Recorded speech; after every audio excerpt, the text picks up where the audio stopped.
Lateef Jakande. Born Lateef Kayode Jakande in the Ekpetedo area of Lagos Island, Lagos State on July 1929. He studied at the Lagos Public School at Enowa, Lagos Island, then at Bonham Memorial Methodist School, Port Harcourt, King's College, enrolled at Ilesha Grammar School, where he edited a literary paper called The Quarterly Mirror. Jakande began a career in journalism in 1949 with the Daily Service and joined the Nigerian Tribune in 1953. The owner, Chief Obafemi Awolowo, appointed Jakande editor-in-chief of the Tribune in 1956. Jakande established John West Publications in 1975 after leaving Tribune and began to publish the Lagos News.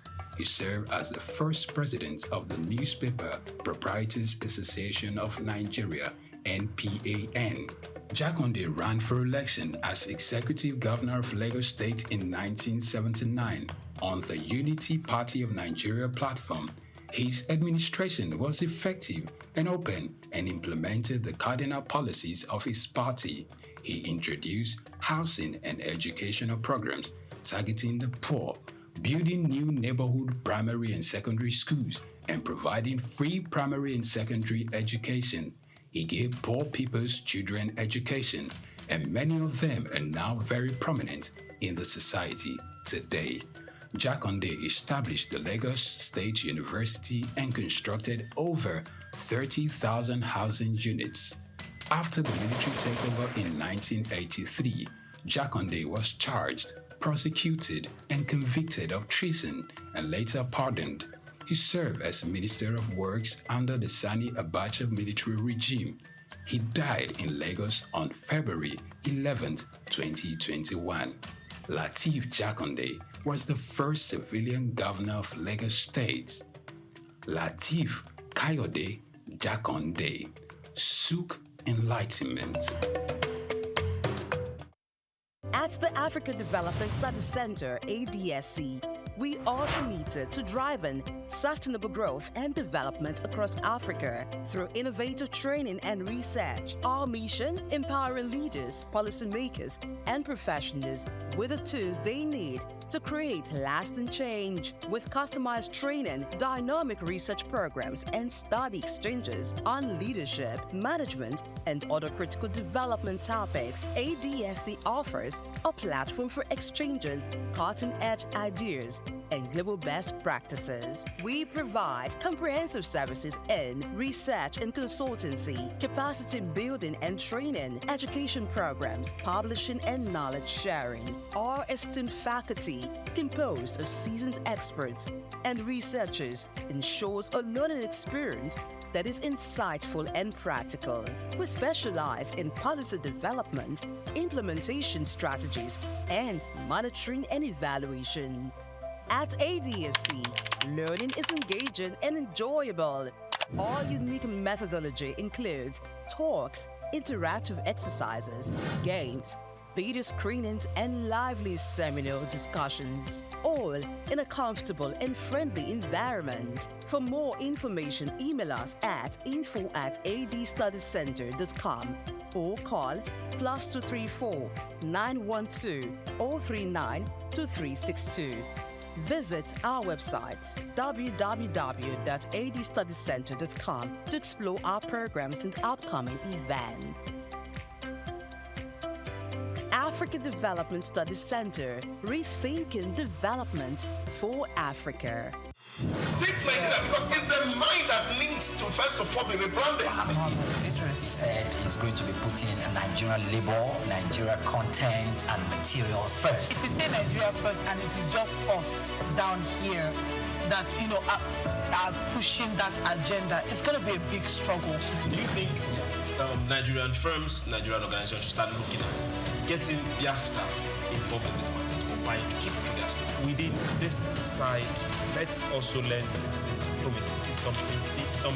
This is Souq Business Landscape.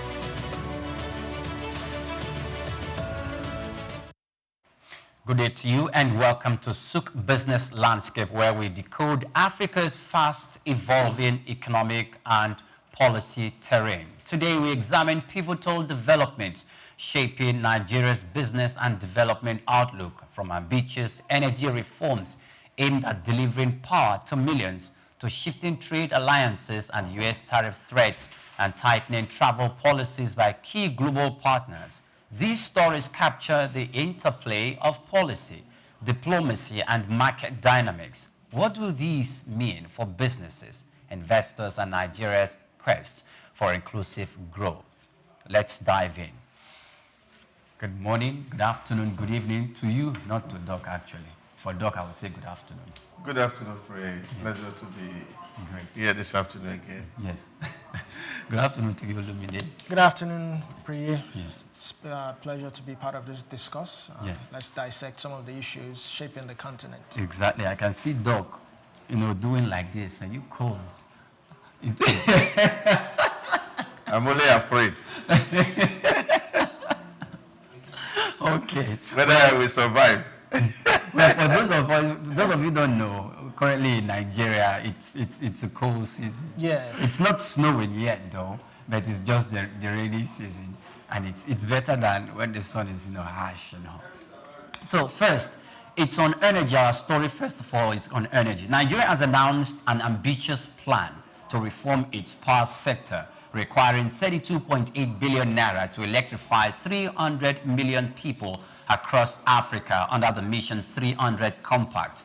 About $15.5 billion is expected from private investors, alongside a push for cost-reflective tariff cushioned by targeted subsidies for vulnerable citizens. Secondly, we move to trade relations. Nigeria's trade with BRICS countries soared to 5.41 trillion naira in the first quarter of 2025, tripling its 1.54 trillion naira exports to the United States. This deepening economic engagement with emerging markets comes as President Donald Trump proposes 10% tariff on BRICS-aligned nations.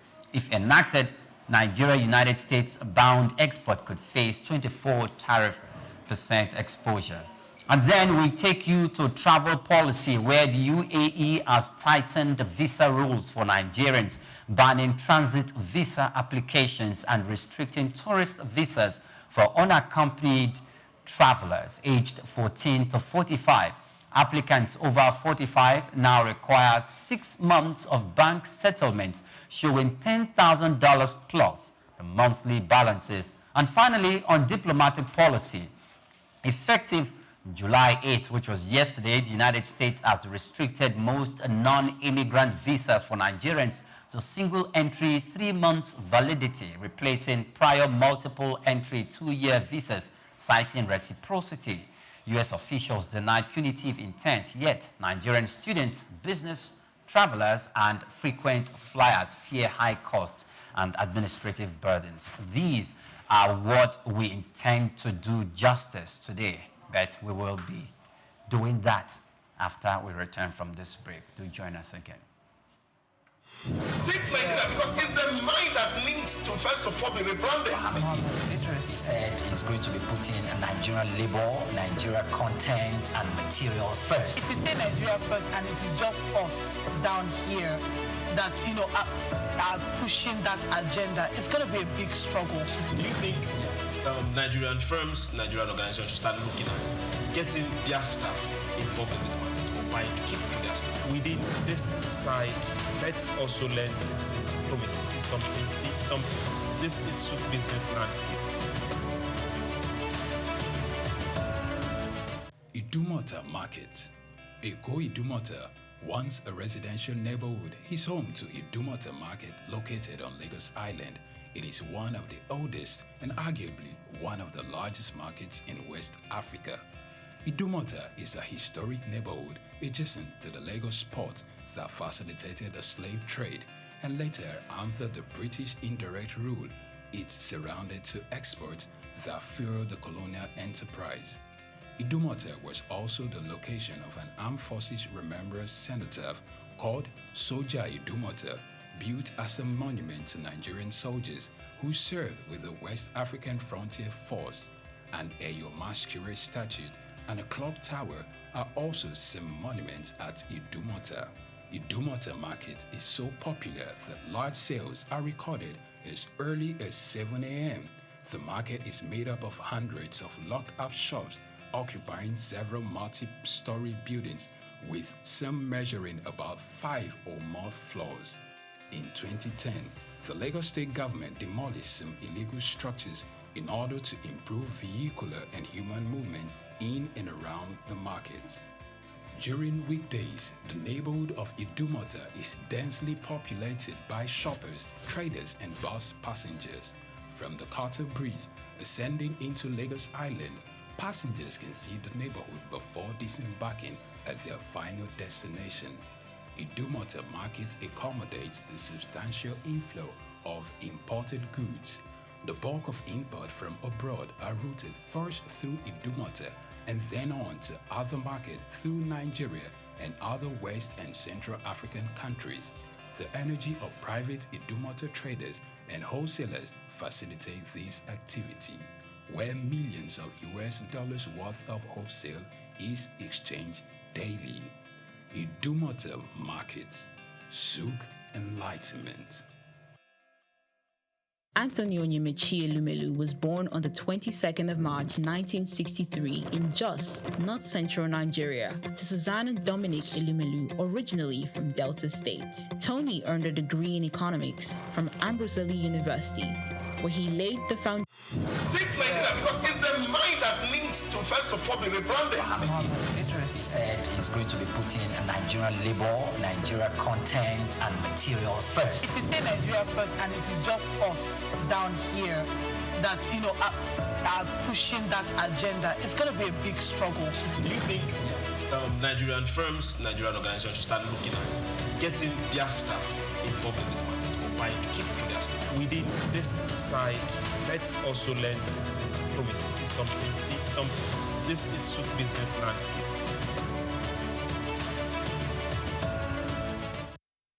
Welcome back. Many thanks for joining us on the program. The federal government has reaffirmed its commitment to making Nigeria's power sector financially sustainable and investment ready and friendly, announcing that $32.8 billion is required for the Mission 300 Compact, which aims to provide electricity to 300 million people across Africa. At the Abuja stakeholders engagement, the Minister of Power, Chief Adebayo Adelabu, stated that $15.5 billion of the required funding is expected from private investors as Nigeria pushes towards a cost-reflective tariff regime supported by targeted subsidies for vulnerable citizens. The government's reform plan includes settling 4 trillion naira in unpaid generation subsidies, improving power generation by reviving idle capacity, expanding the energy mix, and strengthening the national grid. Adelabu also highlighted initiatives like the Presidential Metering Initiative and the Distribution Sector Recovery Plan to improve performance at the distribution level. Doctor, let me start with you. Mission 300, the target is Africa, and we're looking at 300 million people. But I think Nigeria is going to gain more, because if we're going to power, and it looks like it's being championed by Nigerian Minister of Power, Mr. Adelabu, do you see this initiative taking us to a positive destination? Well, I do hope that if it is done with utmost sincerity and integrity of purpose, I am hopeful that, yes, we can get to that destination. But I don't know why, for example, our own government cannot sit down, for example, look at the power structure in Nigeria and actually see how to transform it. A lot of people want to come into the sector. There's a whole lot of prospect in the sector. But government had given out the goods, but refused to let the rope, which is a very big problem. So if you are dashing somebody a goat, then you should allow the person to have the rope. You can't give somebody the goat and then you hold the rope. So this is a problem in the power sector, and I think that is all we need to actually deal with. So not throwing data and figures on our faces. And these are doable. What is the goat and which one is the rope in this case? Now, what I'm saying is that, of course, we have liberalized that market. Yet, generation and distribution and transmission is not liberalized. So we should take a model from India, who also did the same in terms of liberalizing their power sector.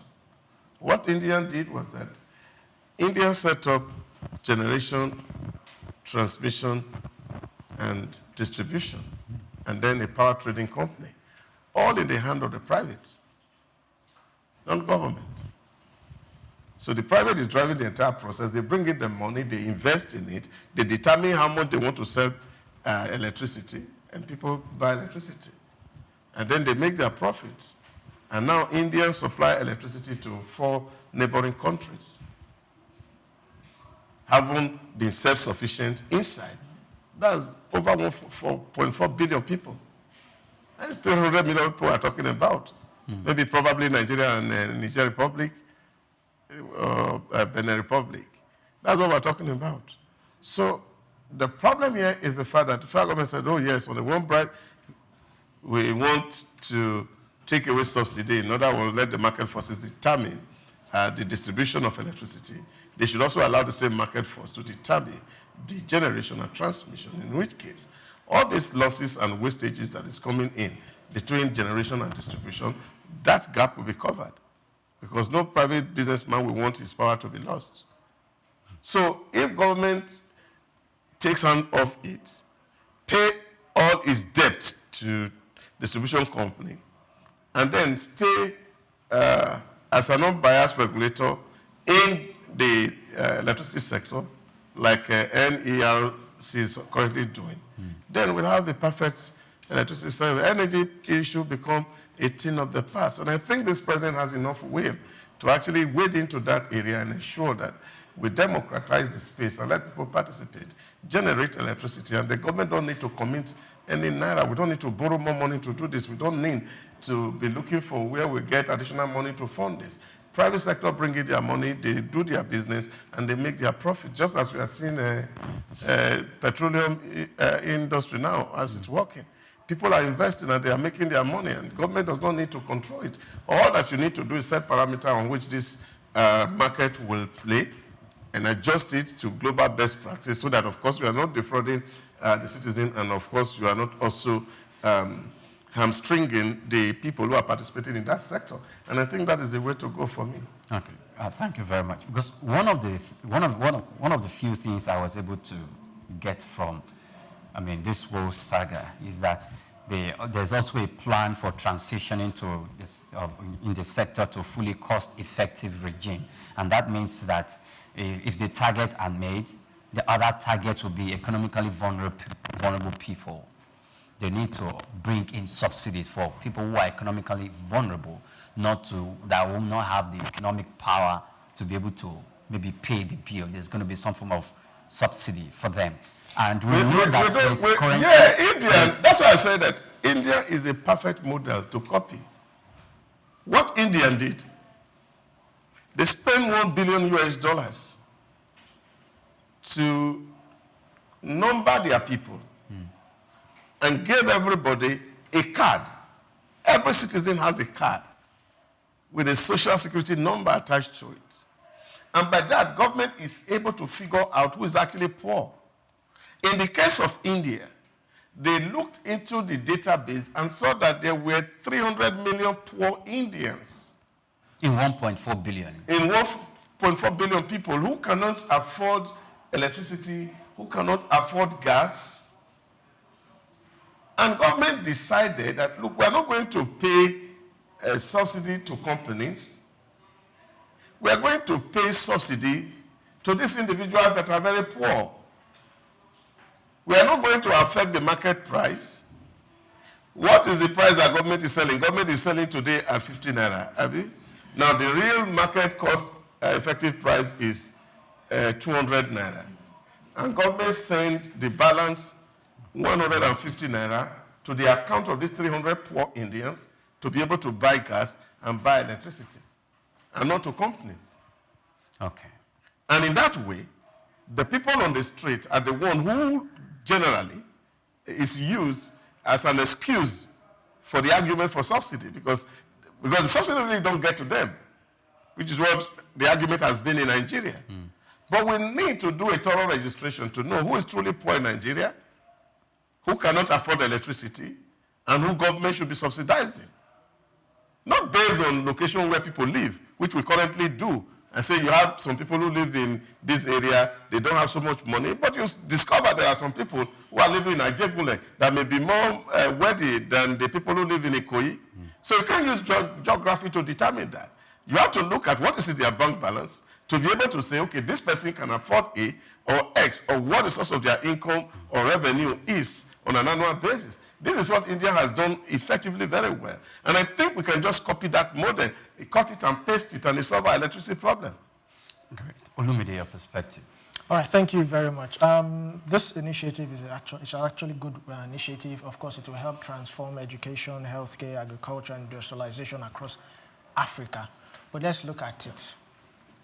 How many megawatts are we actually generating in Nigeria? Let's start off with that. We said we want to electrify over 300 million people. What are we generating? We're generating it's fluctuating between 5,000 to 6,000 megawatts. And we have the capacity to go to 12,000 to 13,000 megawatts. Not to talk of national grid collapse here and there. I mean, we were both here this morning when a guest said that a particular country was boasting of uninterrupted electricity while we were the ones supplying that country gas. Gas. That powered their electricity. That powered their electricity. Now, coming down to Nigeria, and let's look at the stakes now. 300 million people. How is that even going to be distributed among African nations? We have about 54 African nations.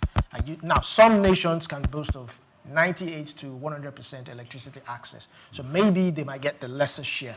Now, according to World Bank, approximately 86.8 million Nigerians, nearly 40% of the national population, lack access to electricity.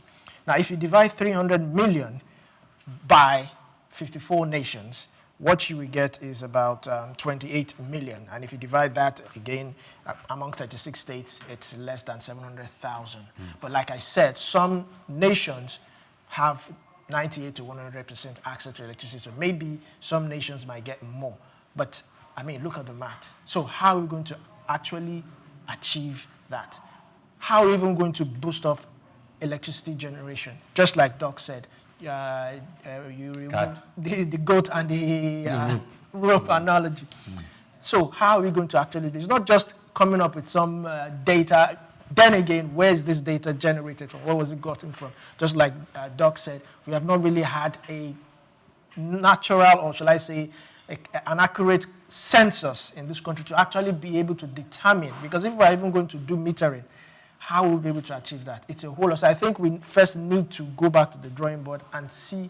Then again, we are looking for about $15 billion investment from the private sector. Yes. Is the market viable?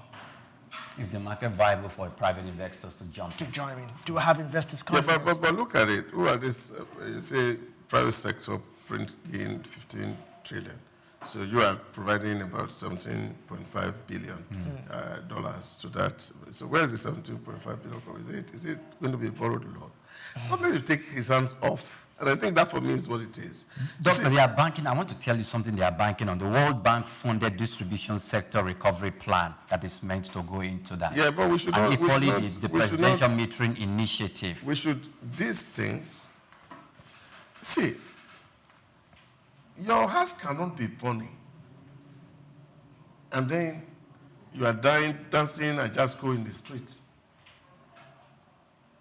We're in a very serious problem. We should tell ourselves a very honest truth. And one thing that Nigerians have not said to themselves is to tell ourselves that we are very poor.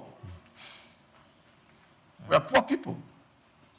So when you are poor, you cut your coat according to your size, your cloth. Not your size anymore, because if you are a big person 4 yards, no, you can use 2 or 2.5 yards. So you may not be able to use 4 yards. So what you need to do, you go and look for old patches elsewhere and use tile. You see some people buy 1 yard today and use one black on the front and use the color cover at his back. It becomes like a style. And people say, oh, wow, this is beautiful. It's because you are cutting your clothes according to your size, according to your cloth. So I think this is what we need to do. We should stop borrowing, for God's sake, to fund some of these things that we can actually allow. Dangote was going to enter into an agreement with Nigeria to build this refinery. And Nigeria was initially to contribute 20% stake. 20% stake in that refinery. Until that thing was built, they could not contribute it. We now have 4%. 7.4% or thereabout on that now. So the man funded this project. The fertilizer plant is running. The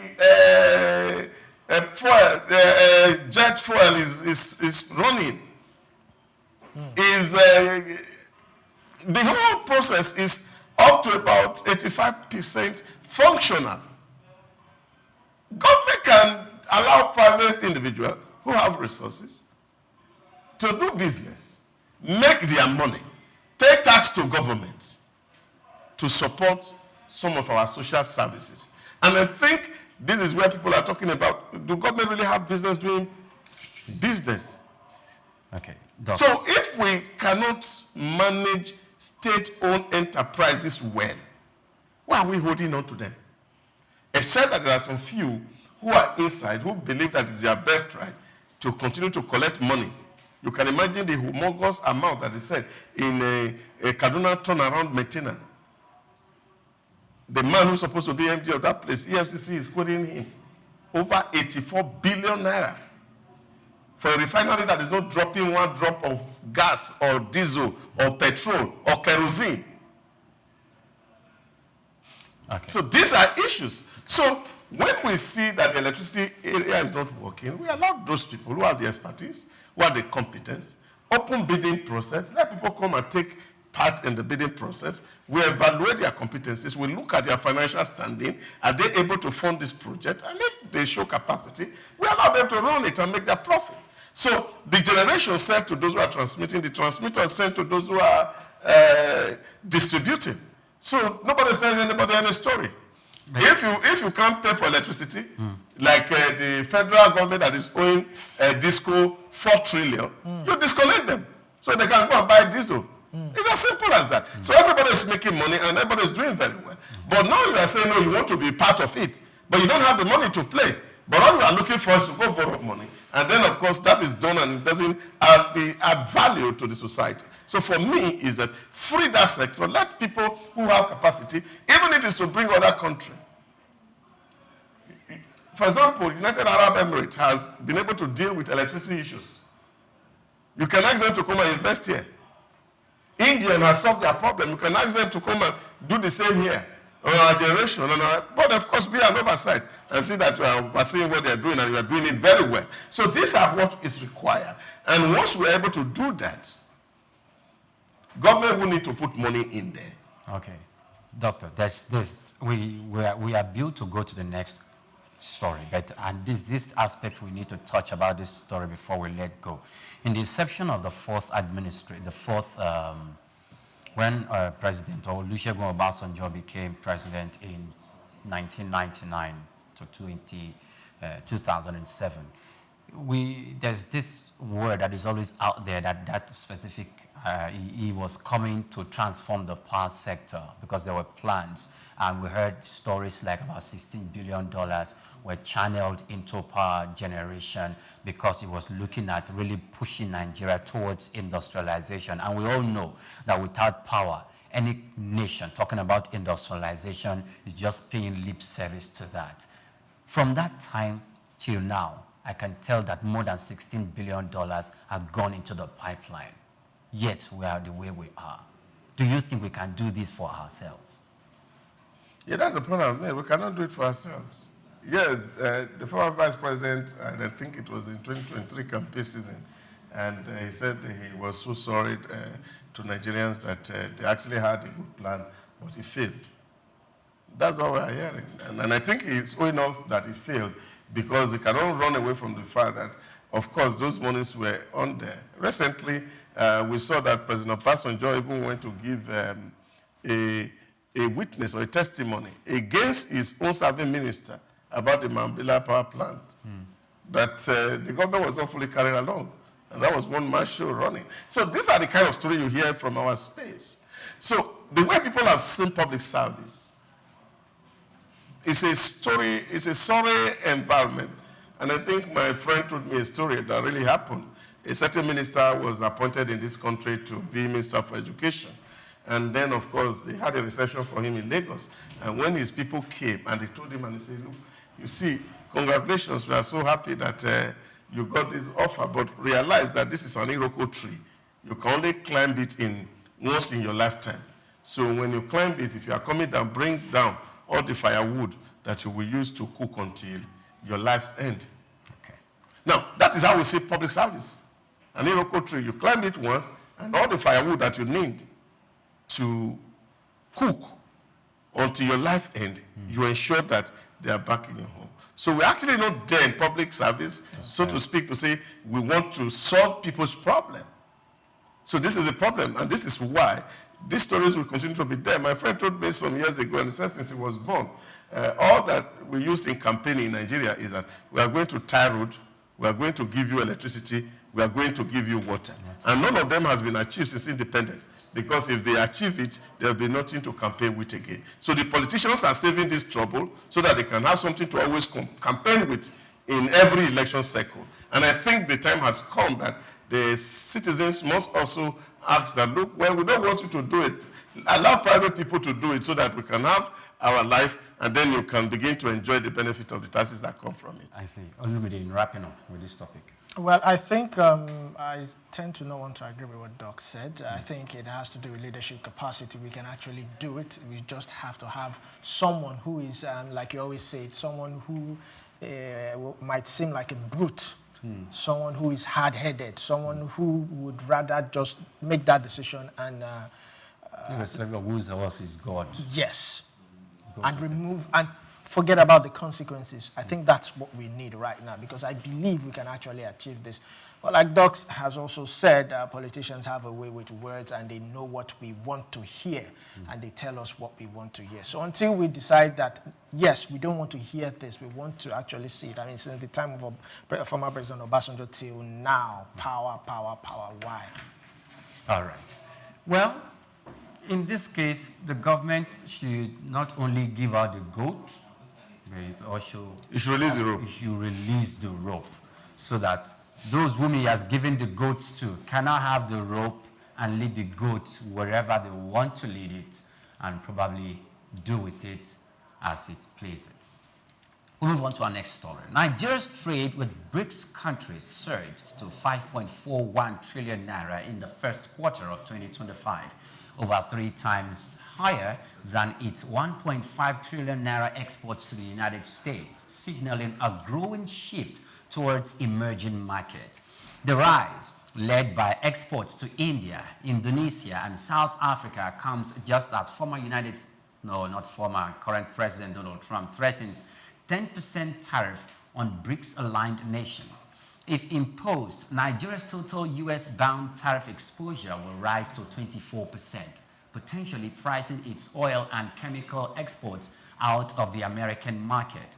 While Nigeria is not a full BRICS member, its increasing ties have sparked concerns over possible fallout from U.S. trade retaliation. The government insists it remains non-aligned and continues strong relations with the United States and European nations and European Union. Trade experts warn that higher tariff could hurt Nigeria's foreign exchange inflows and pressure the naira. Okay, we know this is not only about the economy and the tariff, this is also related to geopolitics. Do you see us falling out with the United States? Or do you think we can flex muscle? Will it fall to our own advantage? Well, I don't think we need to flex muscle with anybody. We just trade with people who are willing to trade with us. Thank you. You see, my village people will say that the lobby does not belong to one man. It's a common access. So if Donald Trump feels that there's a need to put a tariff on the goods that's coming to Nigeria, rather than say to America, we can find other places that be willing to buy from us. And if these other people are willing to buy from us, well, they can as well keep their money. So the truth is that in the world we live today, I think we've gotten past that phase where people used to calculate national power by the volume of money, army, resources that you have around you.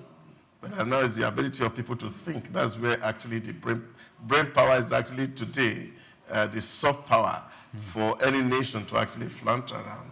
So I think, yes, it's giving us a lot of tariff. Then, of course, we can also retaliate. And I think that was the wisdom that Ngozi Okonjo-Iweala, the Director General of WTO, had actually asked the world to be wary of using this tariff as a weapon of war, because it doesn't make sense to anybody. It only hurts the people of the world. I think that people should, American is a democratic nation, and if democracy is the freedom for people to take decisions and to associate whoever they want to, which of course is enshrined in their constitution, it should also be extended to nations, that nations have freedom to interact, make friends among the communities of nations, and not being determined by who America want to be your friend, and that is the only person you can associate with. We must get beyond that in the international space. Geopolitics or no geopolitics, we're all sovereign nations, no matter the size of your population or the size of your wealth. My mother used to tell me that no matter how ugly the son or daughter of a lizard is still a son or a daughter. Okay, but you see, our trade or our export to the United States of America stands currently at 1.5 trillion naira, most of which comes in concentrated crude oil, chemicals, and a few agro-based commodities. And it looks as if the United States doesn't even need your crude. And the chemicals that we are talking about, recently there are conversation with some five African countries who, can supplement for that and replace whatever they're getting from Nigeria if they tend to go ahead with the tariff about 24%. And Nigeria feels like, okay, we cannot do that. Even in the agro-based commodities that we think we're exporting to America, India is coming in. Because even though India is in the BRICS nation, it looks like they are headlong. It looks as if they are blind to this muscle that Donald Trump is coming out of flex, because Mr. Narendra Modi, Prime Minister Narendra Modi, in his previous meeting, talked about how America they will be supplying some agro commodities to the United States of America, including fishes and chicken, or America themselves, exporting that to other parts of the country. It looks like they don't need us. Yeah, but we need them. We need each other, and I think that's the submission that I can put. Everybody needs each other. There's nobody who is an island in its own. Take, for example, if you look at the American society today, Nigerians are one of the most educated people in America. So they do need us, and there's no way for us to say that they don't need us. We know the number of Nigerians who hold patents in America. So even their brain power they talk about, we have some part and aspect of it that we're also contributing to the development of their space. So we need each other, and I think that is why nations come together to trade. You see, they have crude, we don't have crude. And that is what I love about Donald Trump as the president of America, that is to be the president of your country and become president of the United States of America. Let Bola Ahmed Tinubu be our own president in Nigeria and concentrate his energy to ensure that life is good for our people. And so if life is good for our people, then we can extend good hands of friendship to our neighbors. Trading within ourselves is even what we need more than trading with the Americans. So we can do business within our environment, and those friendly people who want to do business with us, and we trade with them. But we have to be strategic in terms of looking at where we have a competitive edge or advantage, so that we can leverage our energy and invest heavily in those areas. So nobody is telling you, I need you, I don't need you. Americans don't have anything to do with North Korea, and I don't think the North Korea has exited the map of the world. Okay, Olumide. All right, this whole geopolitics reminds me of when we were little, and if you are friends with someone, and that person is fighting that other person, you're expected to be the enemy of that other person too. So that's what's really going on. But just like Doc rightly said, everybody, we all need each other, and we need each other, if you look at it that way. Now, in the throughout the full year of 2024, United States was the biggest importer of Nigerian crude, totaling about 3.64 trillion naira. Now, in the first quarter of 2025, India became one of the largest importer of Nigerian crude. Yes, which is about, what I have is 1.4 trillion naira. That's the first quarter. So imagine the full year of 2025. So if India wants our oil, let's give it to them. I mean, it's all about how to develop our own country. And look at what Trump did with the African-US summit. Nigeria was excluded. So I feel that if what is going to benefit us should be what we should focus on right now. Yes, we can also maintain maybe a multilateral deal with different nations, whatever is going to benefit. It also shows, just like Doc said, our sovereignty is what matters. We need to flex our muscles and show that, yes, we can actually stand by ourselves. Two things, Doc. First of all, the first thing Olumide said, that America used to be the largest importer of our crude, where later on India took over. And one of the reasons why India took over is because recently their energy needs have grown astronomically. One of their energy minister, he said, that's Sandipuri, was speaking with Stephen Souq of Hard Talk BBC, and he said it has grown, and it's as if like 5.5 million barrels per day of crude. That's what they almost consume in India because of the large population they have, the number of companies and manufacturing of domiciled in that place. Now, if they've done that, it doesn't mean they are still getting from America, because they are still also buying crude from America. It just means that it expanded. Probably American can't meet all their needs, so they extended their hand to Nigeria. And if they don't come to Nigeria, Algeria is there. They can go to Algeria and some other African countries.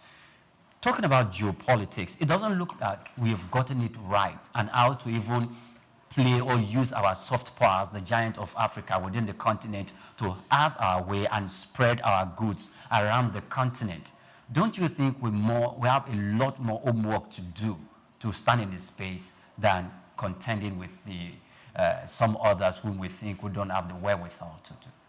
Yeah, but it's also to look at the policy measure in America and how it has changed the dynamics of who we sell to.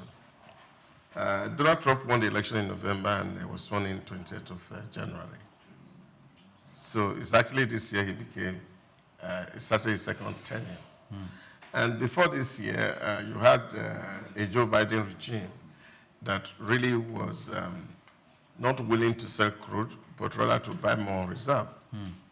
And so when Donald Trump came, he felt that there was no need that you have a crude under your feet, and then you are buying crude from other countries to store in your reserve. That didn't make any economic sense, especially with the heavy debt that America was in and the growing overhead that is coming on government. So he decided in that inaugural speech where he said, drill, baby, drill. Yeah. So, of course, America is drilling, and that's what they are selling. So if they have crude, they will not buy from you. And of course, you remember recently we said that in the first quarter of 2025, that even for us as a country, the third largest import for us was crude.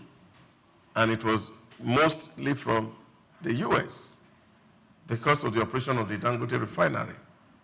And Nigerian cannot supply Dangote all the crude it needs, so he has to go elsewhere to import crude. And most of this crude is coming all the way from America. So that is inverting the trade. So the trade relations between Nigeria and America is changing in dynamics. So they are selling crude to us as against buying from us, which used to be their practice. Yes. So that affects that kind of trade relation. So if America is not going to buy for you, you have definitely to look for that market. So India becomes an option. So, but we need to drill more. We need to drill more. We need to drill more oil. We need to work on the stealing of crude that is happening in the oil-bearing environment. We need to be able to up investment in our oil wells and our rigs so that we can get more oil to sell, crude. And then, of course, we get a balance, a better balance of trade surplus to be in favor of the country. That, for me, is what it is, really, not what other countries are doing. But we must look at the dynamics that they say once one door closes, then you must look for the second one that is opening, because there's no door that closes without opening a second one. And I think that's where we need, as a country, to be a little more very sensitive, because the developed world have been on this trajectory for a very long time. During the petrodollar crisis in the 1970s, the Americans had been investing heavily and hugely on alternative to crude. And today we see what is happening with the electric cars. Yes. We are seeing that charging ports are taking over fuel stations everywhere. And so this is a trend that is growing. People are moving away from what you feel that used to be natural to you. So we must also be strategic enough to look at where the world is going and how we are going to shape our mind to be able to fit that competition. Okay. And this, for me, is where we need to sit down as a country, think strategically, position our country so that we can be competitive with the Western countries. Great. Let me churn out this data. India, since Nigeria became aligned with the BRICS, and for the first quarter of 2025, our trade with India went about 2.8 trillion naira. Formerly, we were trading with them for 1.6 trillion naira, and it just went straight to 2.3. That's an increase of 1.2 trillion. Indonesia, our trade went to 1.19 trillion naira with Indonesia. In South Africa, it went to 780 billion naira, and its worth of goods. Brazil went to 369 billion. In China, it went to 301 billion. In Egypt, it went to 1.6 billion naira. And we've not started counting other countries like Iraq and other nations that have been aligned to the BRICS. So, from what we see, do you think we are at the advantage trading with these BRIC countries with what we see experiencing, which means almost 4 times of what we are trading with America? Or do we want to save our relationship with America and relax the way our trade is going with the BRICS nations?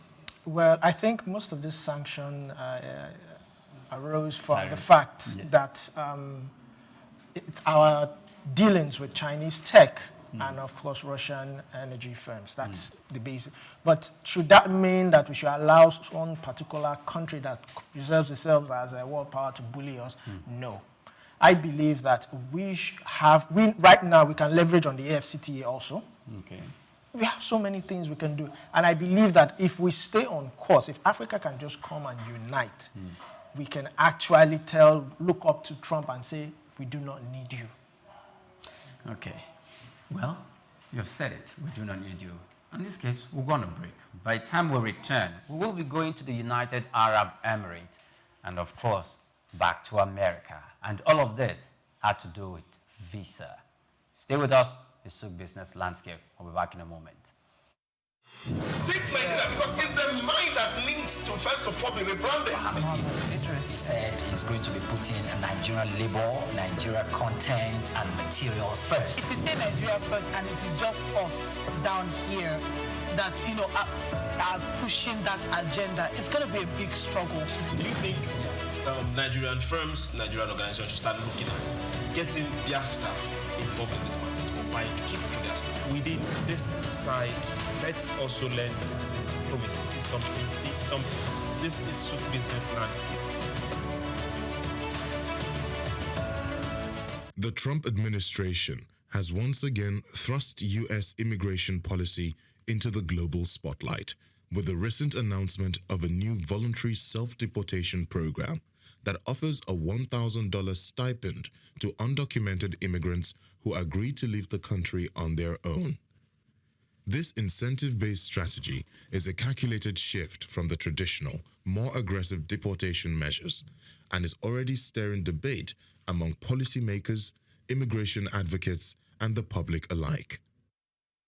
The program, introduced in early May 2025, is being implemented by the U.S. Department of Homeland Security.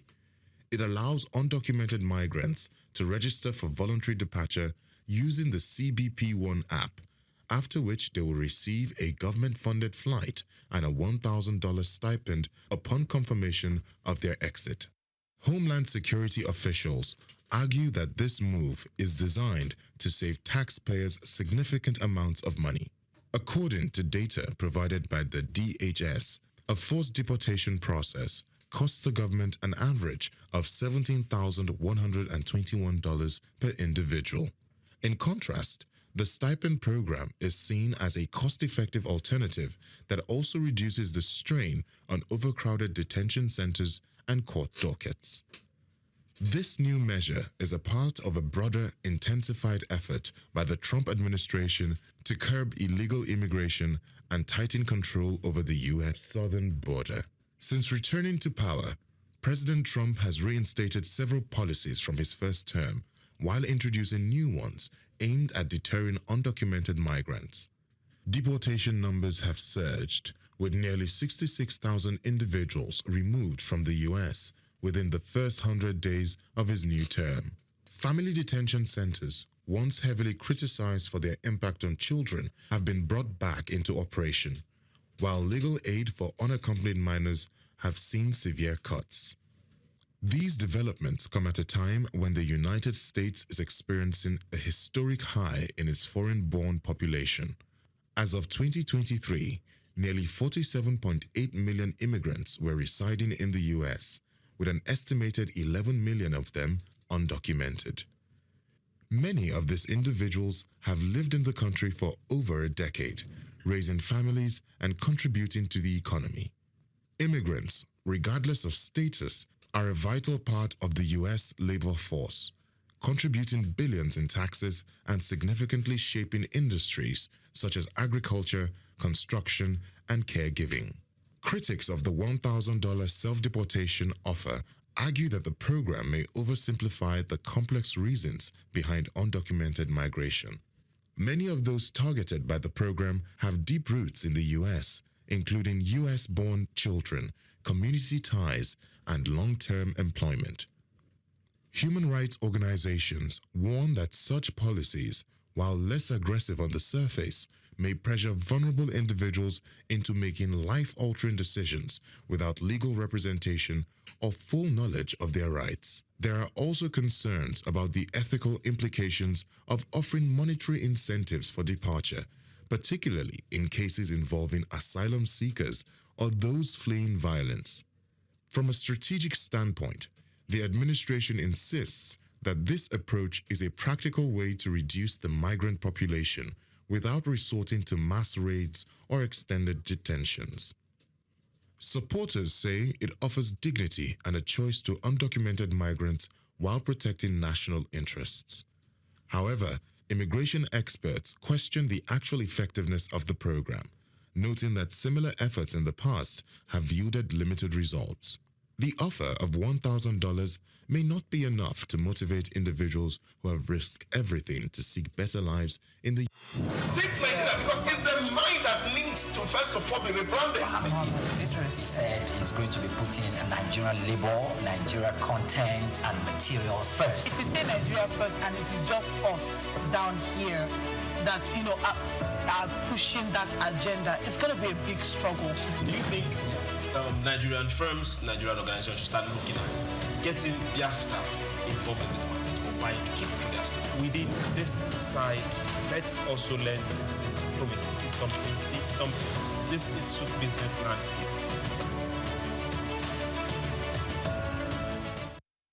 Welcome back. Many thanks for joining us on the program. And now we're moving on to our next story, the UAE. The United Arab Emirates has introduced new visa restrictions for Nigerian travelers, including a ban on transit visa applications and tighter rules for tourist visas. According to the information sent to travel agents, Nigerians aged between 18 and 45 are no longer eligible for tourist visas unless they are accompanied. Solo travelers in this age range will be automatically disqualified under the new directive from Dubai immigration authorities. For Nigerians aged 45 and above, visa applications must now include a 6-month personal bank statement showing a consistent monthly balance of at least 10,000 United States dollars or its equivalents in Naira. These rules come nearly a year after a partial lifting of a previous visa ban on Nigerians. Travel agents have warned that the process may become even more restrictive in the coming days as the UAE continues to review its immigration policy for Nigerian nationals. Doctor. Yes, sir. $10,000. It's like 15 million Naira. Over. If not more. Monthly, you need to have that to go to the UAE, and you just have to maintain that even if it's for a period of 6 months. Every month, and you need to have that. Do we need to pay that price to go to the UAE or to travel out of this country to stay in another country? Well, a lot of people are paying it. It's unfortunate what has happened to us as a country. And I think these are the issues, social issues that we must address. While a lot of people talk about governance issues, leadership issues, but I think there are a lot of other social issues that we must address. And this is a failure of parenting, I want to put it that way, to raise up young people who are enterprising, young people who do not yield or succumb to crime, violence. So that's where we are. Where does this all start? It started sometime in 2022 when, of course, some crop of Nigerians went to the UAE in the name of cult groups, doing open fights, breaking glasses. And then in September of that year, a police officer was killed. A white man was attacked. An ATM in the bank was robbed, and all traceable to the same color. So at that point, what the government did was to say, well, some people who are colored came to do this crime, and therefore 21 nations were banned from entering UAE. And that's what we have been dealing with. And so opening up this portal is to say, well, we're not a dumping ground for immigrants. I can tell you for free. Where we're staying in Dera, you see a lot of black people in the train station, in the play area, with their bags and traveling bags. They literally sleep there on the street. Not one, not two, not three, but in their hundreds. So the government is telling you that, look, we are not home to destitutes. We open our space to tourists who have money in their hand to want to do trade with us. And when they finish trading, they go back to their country. Because they don't want social issues that will be affecting indigents. So they are protecting the Emiratis. And that's what you're saying. So if you have to be in the UAE, then you must have a business to do in the UAE. That's what they're telling you. Don't just come and say you want to seek green pasture. Because there's nowhere grass is naturally green. People water their grasses to become green. Well, I think Doc has said a whole lot. basically what the UAE are saying is that they are looking for wealthier visitors or tourists. I mean, you have to show your hotel accommodation, you have to show your return ticket, $10,000, accompanied.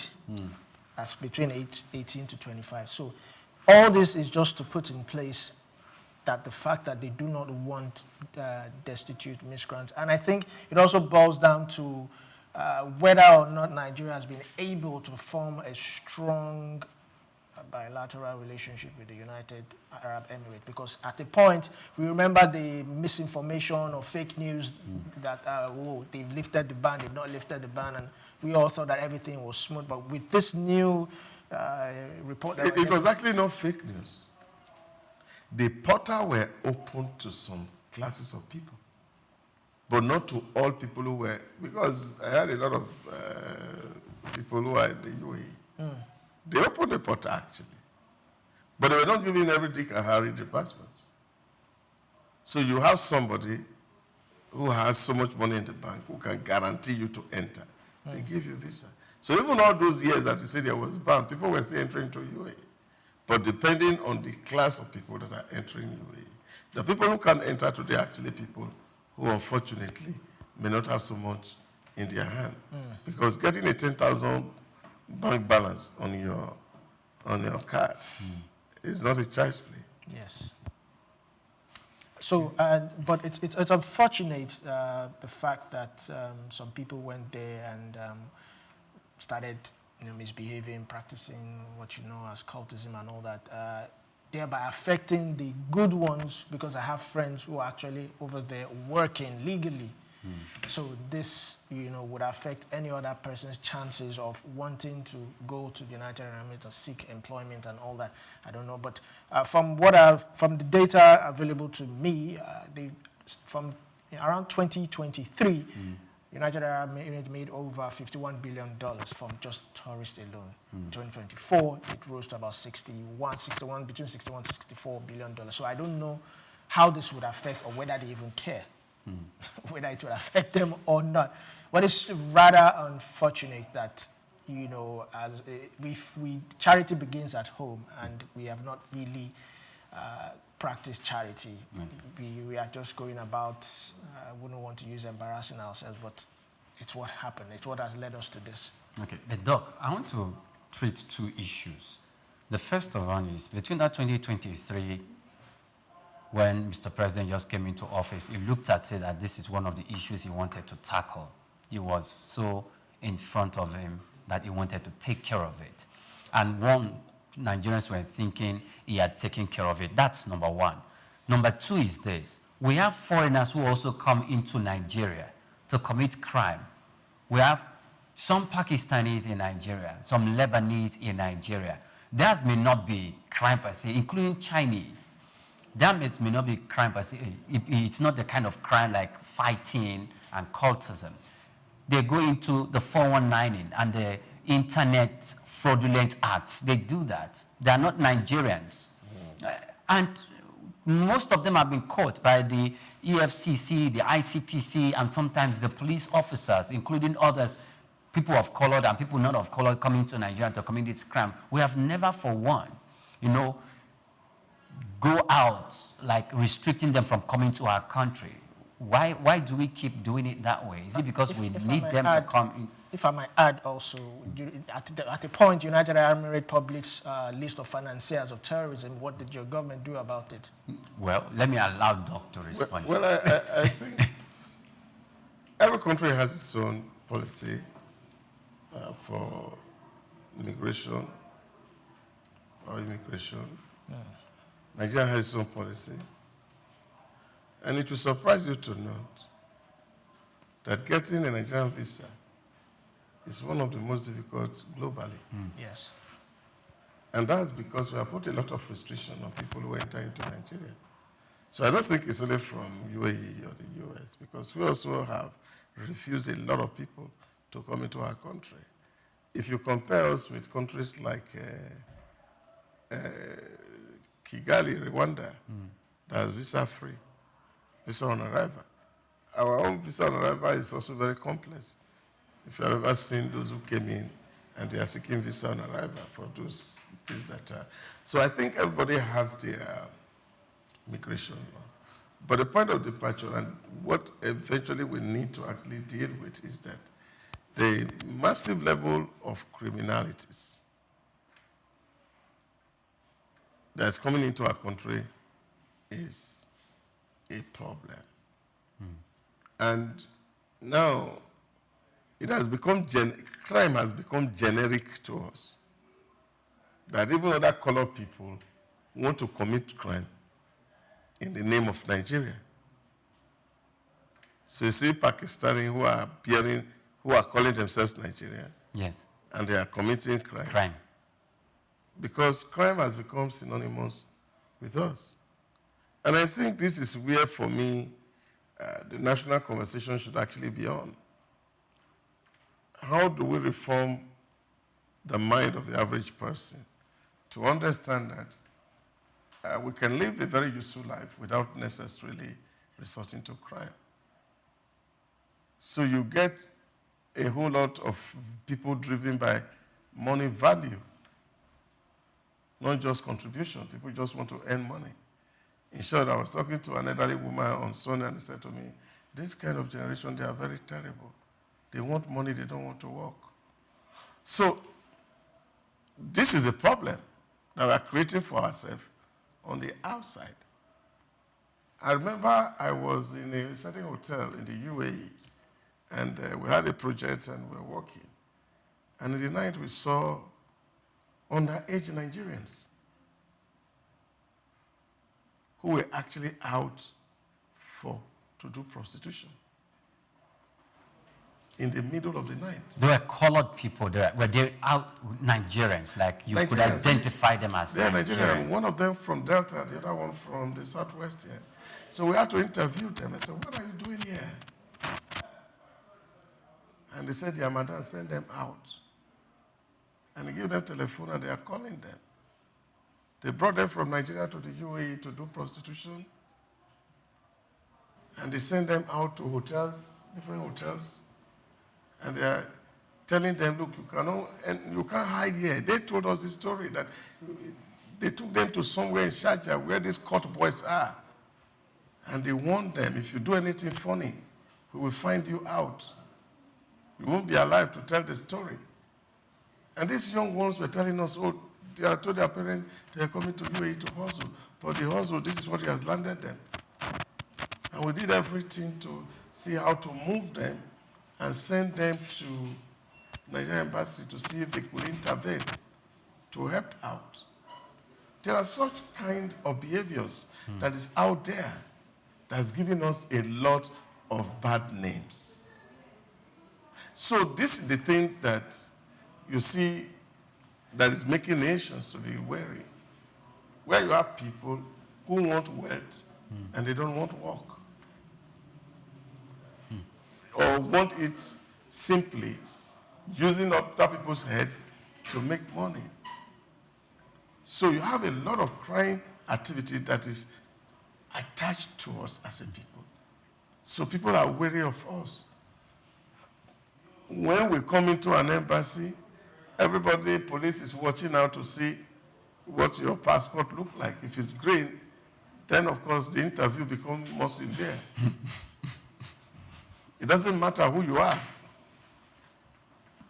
It doesn't matter who you are. So you are in Nigeria. As long as you are carrying it, your interview becomes more severe. And this is because some of our children have given us bad names. So that's why I call it parental failure. Okay. That we are not raising people of value. Because the things we see around are the things that is pushing us. And at every level, it's quite crazy. Quite crazy. I could read out, for example, a text message that my son sent to me from one of the federal institutions in Lagos here. And he said to me, he said, Nigeria is finished. And I said, what happened? They told us that accommodation has closed, that there's no accommodation. Now, this entire whole building, where they even asked him and said that somebody was going to help him, he need to give somebody some money to help him. Nobody is there. but the accommodation is finished. And those guys in those institutions are taking those money and they are living with it. So this is the environment where we find ourselves in terms of lawlessness.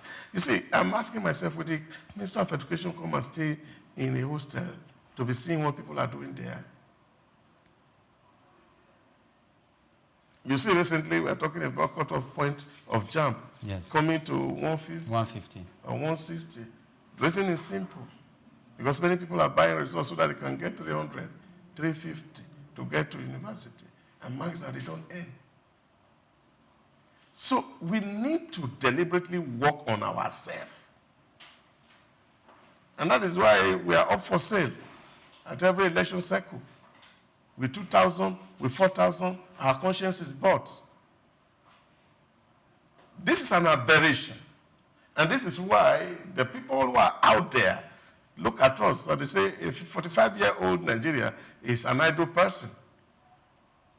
It's not working. That's why you need an accompaniment. Because they have brackets you that the people who are into this crime are within this age bracket. 18 to 45. So this is the tragedy and this is the dilemma that we need to have to address as a people. That there's a social issue that affects us much more than leadership. Because if we get the social side of our life right, where ethics, morality, lawfulness become the order of the day, you can't have these riffraffs at the seat of power. Okay, thank you very much. As we move to our next topic, well, Doc has said it all. I think the... No, I have not said all. Some are still in your mouth. All right. I think UAE authorities, they are just, this stricter controls aims to just filter out illegal and unwanted activity. That's just basically it. I mean, you can't tell someone or a nation who has spent a whole lot in developing their state or country that, oh, please allow us in. And if you also research, a citizen of the United Arab Emirates, there are some juicy benefits they get just being a citizen. I read it and, I almost wished I was an Arab. But it just goes a long way to show that we really need to work on ourselves. If they don't want us in their country, let's stay back in our country and fix our country. Great. Okay, so here I am going to say this. There are instances where I've heard issues where some people of color committed criminal acts outside Nigeria in foreign climes, and they claim to be Nigerians. Until when the law officers questioned them, they were still claiming to be Nigerians until they brought in a Nigerian to come and interview them. And they discovered they were not Nigerians. This thing happened more than 10 years ago. So, for Nigerian leaders, we also must come to the place where if we have people or foreign nationals come into our country to commit crime, please put them right in front of the camera. Put them on television. Show them to the world. Let them know their country citizens came to Nigeria to commit heinous crimes. And we must do that intentionally because we cannot have you come into our domain. You see the way Dr. Idahosa is bashing Nigerians that we're this and we need to do better. Yes, we get it. But we want to let everyone out there know that all the criminal acts that take place in Nigeria, they are not all committed by Nigerians. We must put that in mind as we go to our final story. The United States has revised its visa policy for Nigerian citizens, announcing that effective July 8, most non-immigrant visa categories, including those for tourism, business, and academic exchange, will now be single entry and valid for 3 months. Only this marks a shift from previous long-term multiple entry visas that were valid for up to 2 years. U.S. authorities said that the change is based on the principle of reciprocity, ensuring that Nigerian applicants receive the same visa conditions the Nigerian government applies to American citizens. While the U.S. Embassy clarified that the policy is administrative and not punitive, the change has sparked concerns among Nigerian travelers and business stakeholders. Frequent flyers, students, and companies With cross-border dealings, fear increased travel costs and administrative burdens. Diplomats and analysts want that the change could affect U.S.-Nigeria relations unless Nigeria responds with policy adjustment to restore access to longer duration visas for its nationals. Doc, you had said it before. One Nigerian visa is, is one in the world where it's quite very difficult to obtain. And I've heard it from left, right, and center. And I was wondering, why do we do it that way? Yes, I know security reasons could be part of it. To protect the Nigerian local economy, certain aspect of the local economy could be part of it. And of course, the government that is, having its own privy to so much information and security concerns could have its own reasons. It looks the United States is responding, and like, you're giving us 2-3 months, we are going to give that back to you. Doctor, advantages, disadvantages, the pros, the cons, or it's just a Donald Trump effect? You see, I have come to the conclusion in my mind that visa policies today is even economic to nations that are issuing them. I went for a standard visa, United Kingdom. Application fee is $100. And I did my own in one of their units or agents in the Keja area. That day, I was 827. In number? Number. You were 827 in queue? In queue, yes. Wow. Now, not everybody is likely to get. If you multiply 800 times $200 and multiply it by 20 days in a month, multiply it by 12 months in a year, that's about $19 million from one center. From one center, yes. So there's a center in Lagos, 2 centers in Lagos. There's a center in Abuja. There's a center in Port Harcourt. There's a center in Enugu. So imagine the kind of money that is getting out of Nigeria into the pocket of these people. So why do I need to give you a 2-year visa? Okay. So for every application you economic tact, I see. So the economics around it is what is really massive. Because our people are traveling in droves, and so the more money you will make, and I think America needs more money right now. So, so it's better for them to relax it and calm down. So you can come as many times as you can, but continue to apply. It's just, I was declined once, and they said, well, this one is not appealable, but you can reapply. Those days, you have policies that when your visa is declined, you can appeal. You appeal it and say, well, I have regular document. I was in your country last month.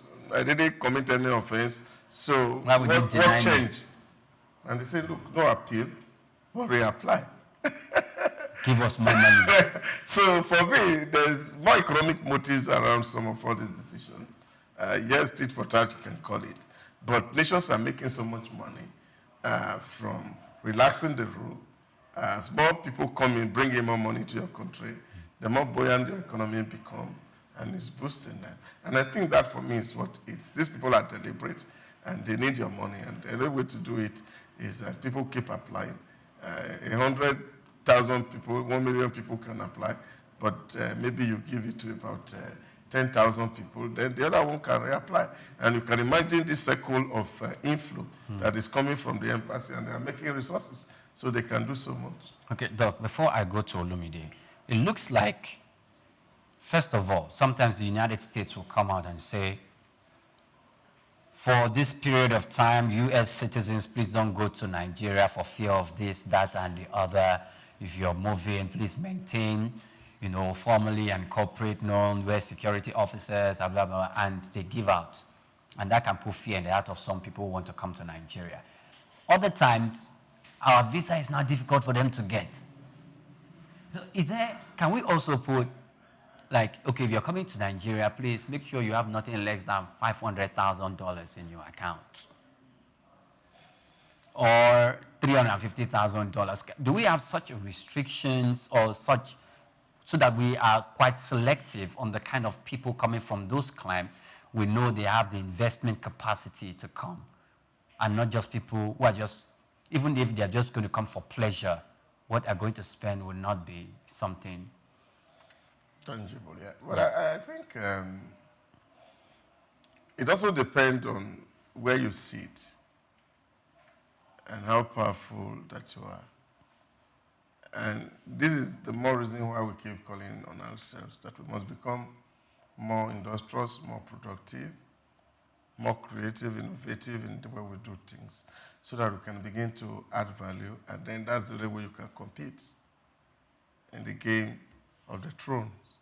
So we here on this side, we are hungry and we need their support. So they don't need you as much as you need themselves. Olumide talk about United Arab Emirates, that their citizens get some special treatment.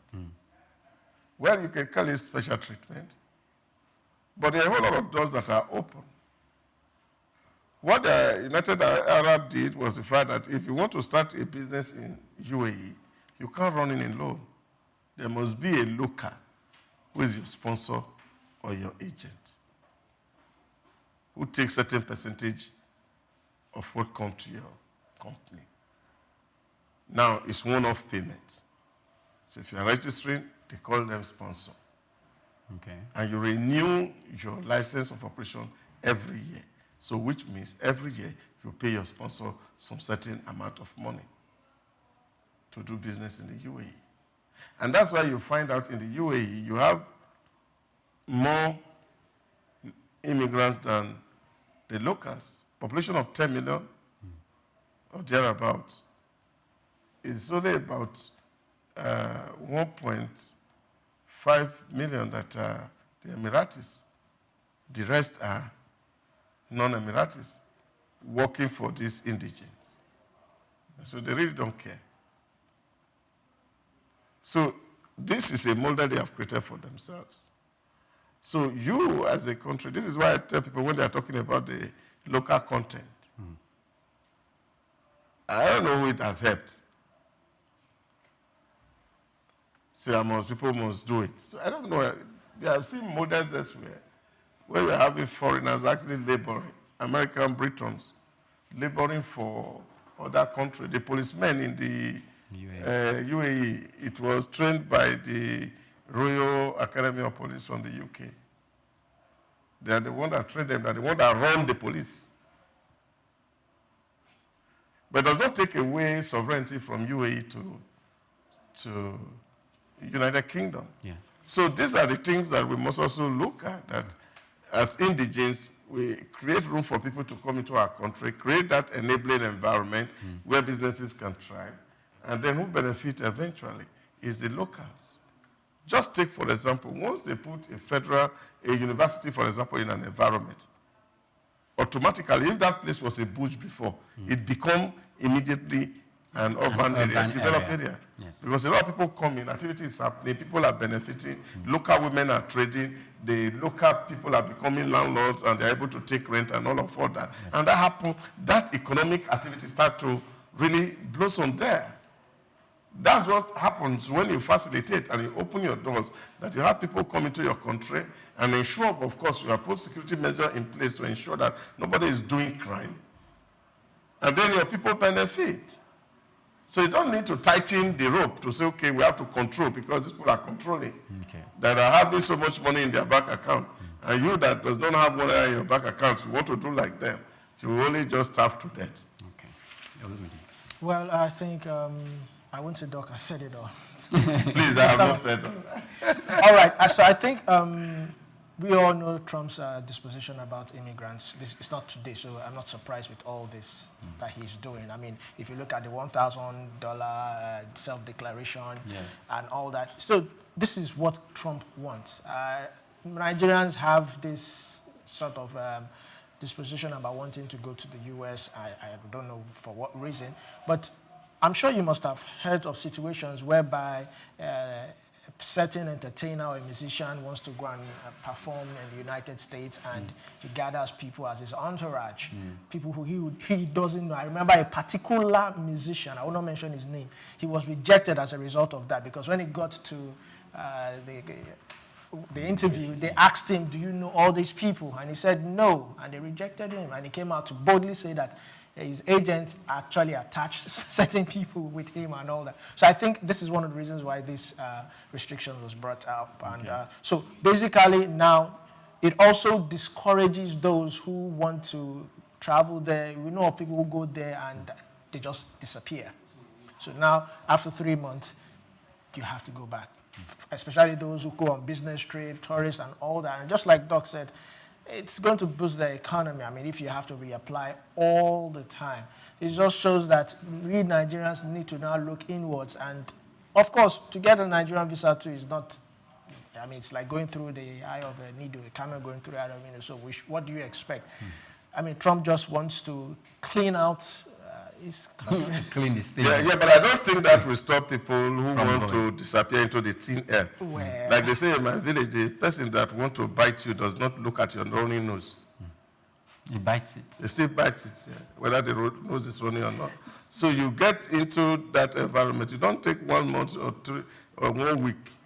In 2 days, you're already making your move, and you know what you want to do. So if you want to do something, we'll always do something. But I think for me, it's more economic for them, really, for legitimate travelers who are doing business, because these are targeting legitimate travelers, really. So who are doing business? I said, okay, you say you have a training of 1 week in the US. So after your 1 week, go back to your country. True. If you have any other thing to do, then you can come back again. So. And I think that for me is what it is. All right. Well, this is where we draw the curtain for today's episode of Souq Business Landscape. I am Oyinpriye Krumale. Many thanks for watching. Do well to follow us on all our social media platforms at Souqnews TV.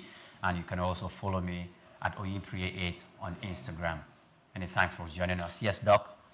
Osama Zaid Hausa is my name. Nigeria is rising. All of us need to get our hand on the deck, fold our sleeves, and contribute to the greatness of this country. And we don't need to worry about the immigration policy of other nations. Olumide Shuka is my name.